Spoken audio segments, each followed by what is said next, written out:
요즘 나이 들면서 뭐가 많아지느냐, 퇴행성 관절염이 많아지고 있어요. 퇴행성 관절염이라고 해서 병원에 가면 수술을 합니다. 뭐 요즘은 30대도 퇴행성 관절염이 있고 40대도 있고 50대 60대 되면 상당히 많아지지요. 70대는 말할 것도 없이 많아지고, 퇴행성 관절염은 뭐냐, 끔과 같이 3, 4mm 정도 되는 이렇게 3, 4mm 되는 이런 납작하게 이렇게 생겼죠. 이런 것들이 붙어 있어요. 그래서 퇴행성 관절염은 이걸 달았다고 그래요. 이렇게 많이 쓰기 때문에 달았다고 그래요.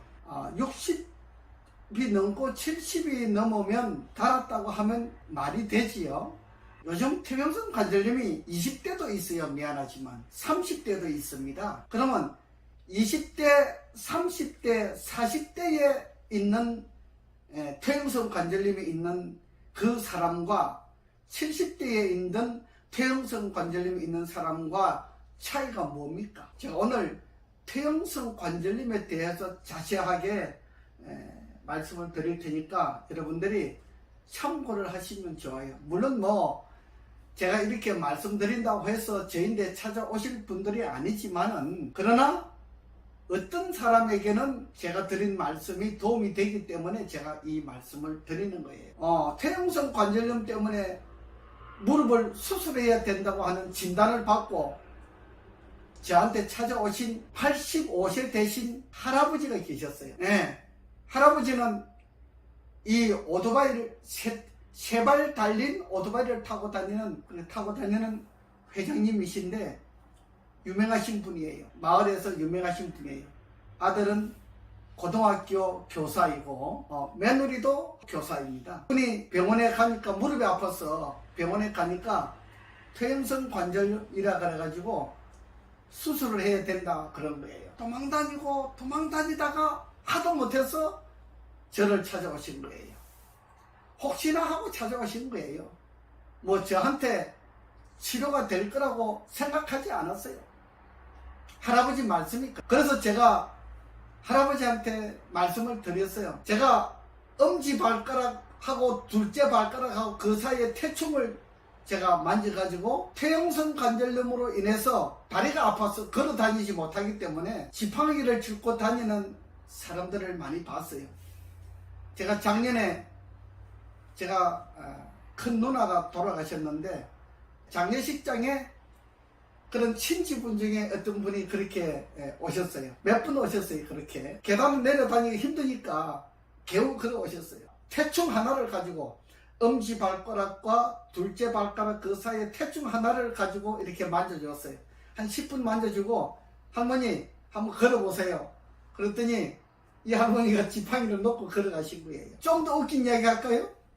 그 중에 한 3분 정도 이렇게 저한테 치료를 받았는데, 뭐 치료라고 하는 거 있습니까? 그냥 지압식으로 이렇게 손을 만져주는 거예요. 제가 호주머니에 칩을 하나 넣어 다니고 있어요. 이게 이제 실리콘으로 만드는 건데 이렇게 몰랑몰랑해요.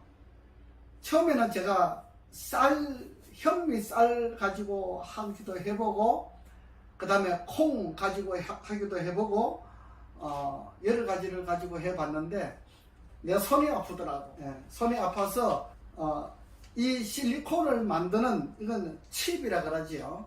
실리콘을 만드는 분들이 있어가지고 저도 이걸 만들려고 그랬는데 돈이 많이 드니까, 이게 정말 사업을 하는 사람이 만들어야지, 우리 같은 사람이 만들려면 돈이 많이 드니까 못 만들고, 이걸 만들어서 전문적으로 판매를 하시는 분한테 제가 이걸 구입을 했어요.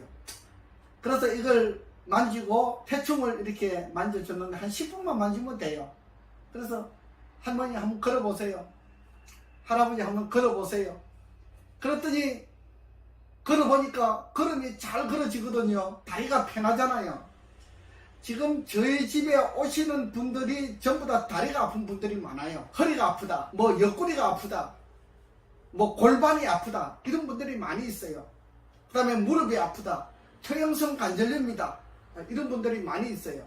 근데 제가 태충을 하나 만지가지고 걸어다니 보면은 하나도 안 아프다, 훨씬 편하다, 훨씬 가볍다, 다리가 가볍다, 이렇게 하고 있어요. 자, 그러면 퇴행성 관절염은 분명히 이야기하기를 관절이 닳아서 이제 더 이상 쓸 수가 없기 때문에 그래서 무릎이 아프다, 이렇게 이야기를 했는데, 만약에 그 말이 사실이라고 하면 제가 이 실리콘 하나를 가지고 이거 없어도 돼요. 그냥 손만 가지고 해도 돼요. 태충을 만져가지고 한 5분 10분 만지면 무릎이 안 아파지는데, 그럼 그걸 어떻게 설명을 하겠습니까? 예, 이 이야기를 듣는 분들은 생각을 해 보시기 바랍니다. 퇴행성 관절염이라고 해서 수술하면은 완전하게 되느냐? 인생은 나이가 자꾸 들어감에 따라서 마이너스 인생으로 살아가요. 마이너스 인생으로 살아가는데 그것이 완전하게 된다고 하면은 어느 누가 안 하겠습니까? 퇴행성 관절염이라고 해서 수술해도 잘하면 5년 정도 지나면은 다시 아파요. 다시 아프면 그때는 어떻게 할 겁니까? 수술 못해요. 예, 수술을 할 수가 없어요. 수술한 자리를 어떻게 수술할 겁니까? 못하는 거예요. 여러분, 퇴행성 관절염은 분명히 말씀드리지만은 닳아서 그런 것이 아니라고 하는 것을 저는 말씀드립니다. 내 이야기를 듣고 저한테 상담을 하시면 내가 10분만 만져서 정말 걸어가도 괜찮다, 다리가 안 아프다 하는 것은 해드릴 수가 있습니다. 그런데 뭐 믿음이 없는 사람은 할 수 없고, 한번 믿어보고 싶은 사람은 저한테 오시면 해드립니다. 그 다음에 그것이 맞다고 하면 그 원리를 가지고 제가 뭐 한 달을 하든 두 달을 하든 치료를 해가지고 수술하지 않아도 되도록 그렇게 해드리고 있습니다. 와가지고 지금 한 3개월 됐는데, 근래에 나이 많으신 85세 되신 할머니께서 퇴행성 관절염 때문에 수술을 하려고 그렇게 하셨어요. 그래서 제가 엄지발가락하고 둘째 발가락 그 사이에 태충을 만져가지고 할머니 한번 걸어보시라고 그랬어요. 그랬더니 훨씬 가볍다 그래요. 안 아프다 그래요. 그래서 지금 수술 안 하고 계세요. 그래서 퇴행성 관절염 때문에 무릎이 아프시니까 무릎을 안 아프게 하는 방법이 또 있습니다. 제가 그래서 대나무를 하나 드렸어요. 대나무를 드리고 그걸 매일 하루에 아침 저녁으로, 할머니들은 연세가 많으신 분들은 뭐 일하러 다니는 거 아니시잖아요. 그래서 아침 저녁으로 텔레비 보면서 30분씩 밟으세요. 계속 밟으면요 이 관절이 좋아집니다, 여러분. 예, 이 관절이 좋아지게 하는 방법은 그냥 이렇게 밟으면은 여러분들 싱겁지요. 치료가 많이 안 되는 느낌이 있잖아요. 이 통대나무를 절반 이렇게 잘라가지고 반토막 된 거 있지요. 이게 반 된 거. 이걸 놓고 한 70cm 짜리, 이게 대나무 이렇게 있잖아요. 파는 거 있잖아요. 그거 사서 놓고, 요즘 파는 거 뭐 한 10,000원, 15,000원 밖에 안 해요. 그걸 계속 텔레비 보면서 이렇게 밟으시면 돼요. 이렇게 계속 밟으면 30분씩, 하루에 30분 이상 아침 저녁으로 2번만 밟으면 퇴행성 관절염이 없어집니다. 퇴행성 관절염이 없어져요. 또 하나 방법이 있어요. 스포츠 댄스 할 때 우리가 기본 동작 배우는 거 있잖아요. 이렇게 걸어가는 거 기본 동작 배우는 거 있지요.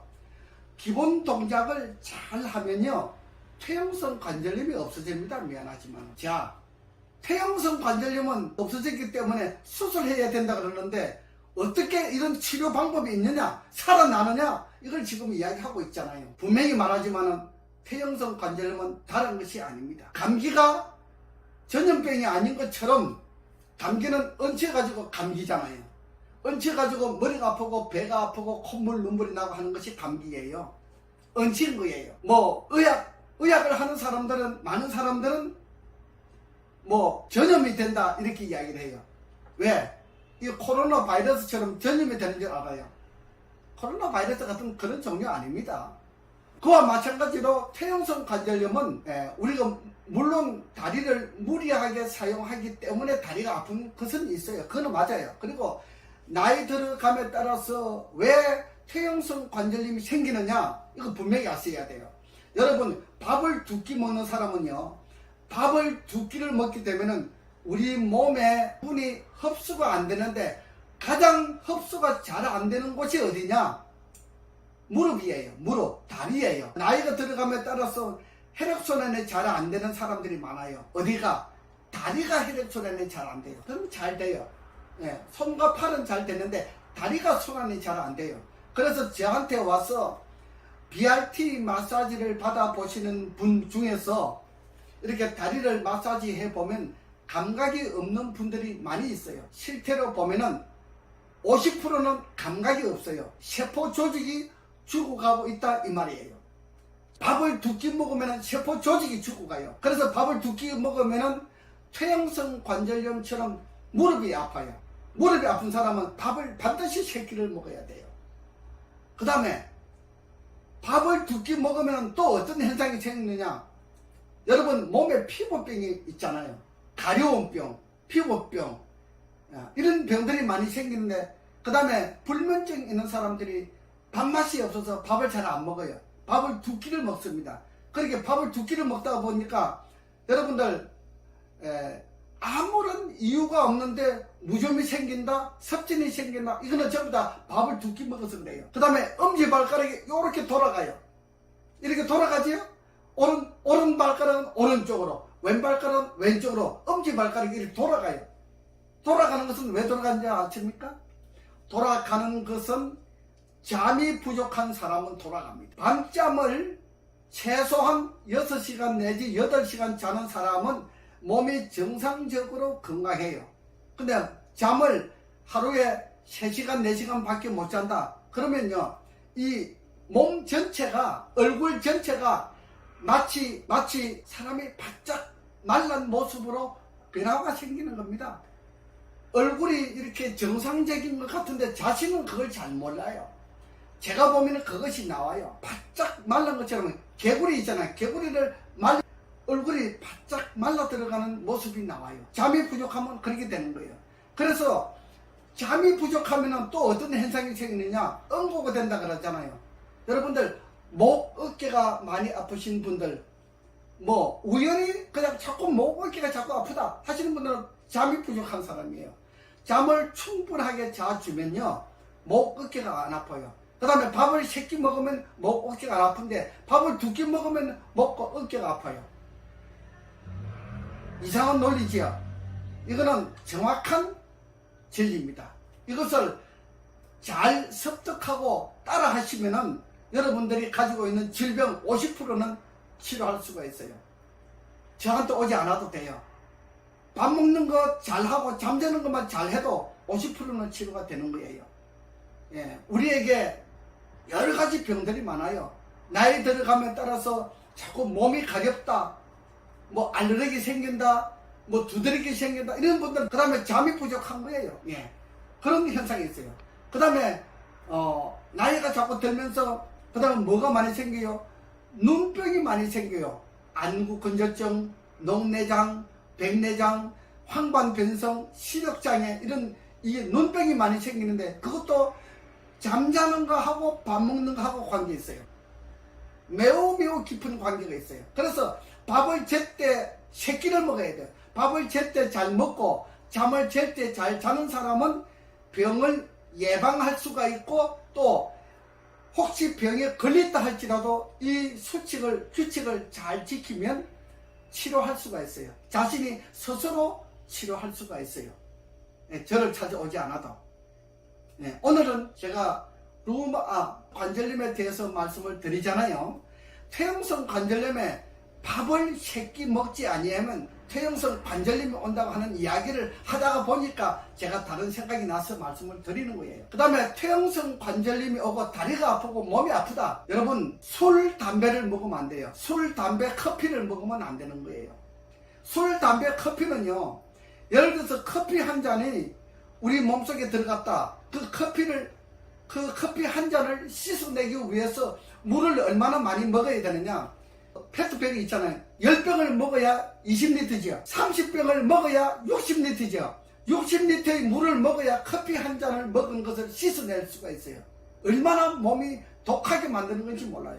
우리 몸의 세포 조직을 얼마나 괴롭히는 것인지 몰라요. 커피를 많이 먹으면 우리 세포 조직을 다 죽이는 거예요. 그래서 우리 몸이 자꾸 병이 생기는 겁니다.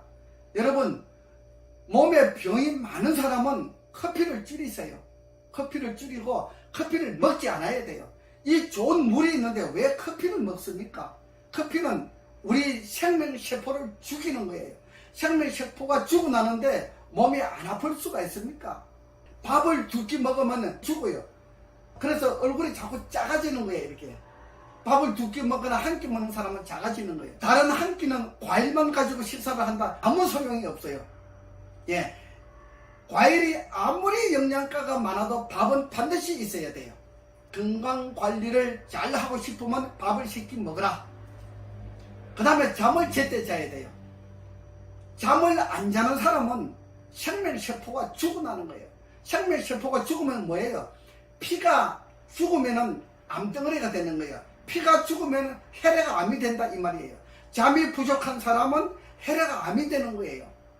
뭐 1년 2년은 잘 모르지요. 보통 8년 10년이 지나야 암덩어리가 나타나는 것을 검사를 하면 나타나요. 그래서 사람들이 어저께 검사했는데 암이 아니었는데 오늘 검사하니까 암이라고 판정 나오는 사람들도 있어요. 여러분, 어떤 사람들은 그런 경험을 하신 분들이 있잖아요. 그거는 바로 이 검사는 그 시스템 속에 포함이 될 때 그때 나타나는 거예요. 그러나 암이 만들어지기 전에 우리 생활 습관을 잘 측정하고 체크하게 되면은 그걸 예방하고 바르게 고칠 수가 있는 겁니다. 여러분, 제가 오늘 퇴행성 관절염에 대해서 이야기를 하는데 혈액암까지도 이야기하고 눈병까지 이야기하고 피부병까지 다 이야기하고 있잖아요. 자, 퇴행성 관절염을 하나를 관리하기 위해서 밥을 제때 잘 먹어야 되고 잠을 제때 잘 자야 됩니다. 그렇지 아니하면 퇴행성 관절염은 생기는 겁니다. 퇴행성 관절염은 누가 붙인 이름이냐? 이 의학을 하는 사람들이 붙인 이름이에요. 왜? 퇴행성 관절염을 치료할 능력이 없으니까 수술하라. 그래서 수술해가지고 먹는 사람들이 퇴행성 관절염이라고 하는 이름을 만든 거예요. 퇴행성 관절염이라고 하는 것은 없는 겁니다. 이 세상에 퇴행성 관절염은 없는 겁니다. 그 이름을 붙인 사람들은 의학을 하는 전문가들이 수술을 해가지고 돈을 벌어 먹기 위해서 만들어 놓은 용어예요. 잘 알아셔야 돼요. 그래서 의사 말을 잘 듣는 사람은 의사 말대로 살다가 빨리 죽어요. 병을 고치지 못하고 죽어요. 그러나 우리가 의학 공부를 한 사람들이 병원에서만 근무하는 것은 아니잖아요. 개인적으로 근무하는 사람들도 있어요. 개인적으로 치료하는 사람들도 있어요. 그런 사람들의 말을 잘 들으면 대체의학요법으로 우리가 그 이야기를 잘 해드리고 있는 겁니다.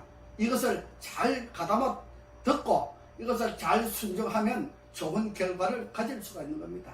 오늘은 퇴행성 관절염에 대해서 말씀을 드렸습니다.